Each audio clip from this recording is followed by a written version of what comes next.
Life beneath the eye of Ra. The world of the sun worshippers in ancient Egypt across the ancient Nile Valley. Every dawn was more than the start of a new day. It was a miracle. When the horizon blazed gold and the first light touched the temples and palms, it wasn't just sunlight. It was Ra himself, the living god, and rising from the horizon aboard his solar barque, returning from the perilous voyage through the night's underworld. For the people of Egypt, this daily rebirth was the pulse of the world. Ra was life, law, and order itself, the radiant power that kept chaos at bay.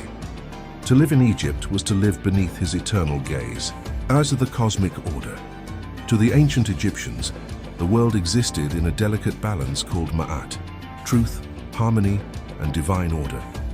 The sun's unfailing return each morning was proof that this cosmic balance endured. Pharaohs were seen as the sons of Ra, mortal vessels of divine light charged with maintaining Ma'at on earth. When the sun god triumphed each dawn, it mirrored the pharaoh's victory over disorder, and by extension the triumph of civilization over chaos. Temples to Ra, especially at Heliopolis, were designed to channel this celestial energy. Their courtyards opened to the east, awaiting the first rays that would illuminate the altars, as if the god himself were blessing his followers each morning. As the rhythm of worship life for the worshippers of Ra followed the rhythm of the sun's journey. At dawn, priests purified themselves in the cool waters of sacred basins, burned incense, and opened the shrine to greet the god's image with hymns. Farmers paused in the fields to bow toward the east, whispering thanks for light and growth. At midday, the sun at its zenith symbolized strength and kingship. Festivals celebrated Ra's power with offerings of bread, wine, and flowers, while golden obelisks caught the sunlight and sent it heavenward. At sunset, Ra descended into the underworld. Torches were lit, prayers recited to guide him safely through the darkness, for if the sun failed to rise, the world itself would perish. Night was a sacred test of faith, the promise that light would return.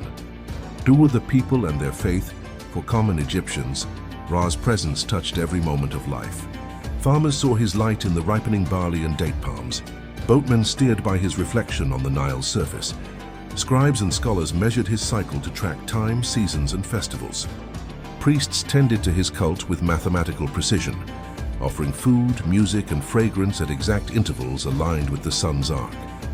Even artisans who carved tombs believed their work served the solar order, helping the souls of the dead rise with Ra and join him in the afterlife's radiant journey. The soul's journey death to the followers of Ra was not an ending but a passage through the 12 hours of the night, the same path the god himself took through the underworld. In this journey, the soul joined Ra aboard his barque, facing serpents of chaos, demons of shadow, and trials of truth. At dawn, if deemed worthy, the spirit rose with the god, yet reborn in light, renewed and eternal. Thus, to live a moral, harmonious life was to ensure one's place among the stars that sailed beside Ra forever. Their legacy of light. For thousands of years, this devotion shaped Egypt's temples, its art, and its soul. Every pyramid's apex pointed toward the sun. Every obelisk stood as a frozen ray of its glory. Even when dynasties fell and gods evolved, when Amun, Ptah, or Aten took prominence, Ra's essence endured.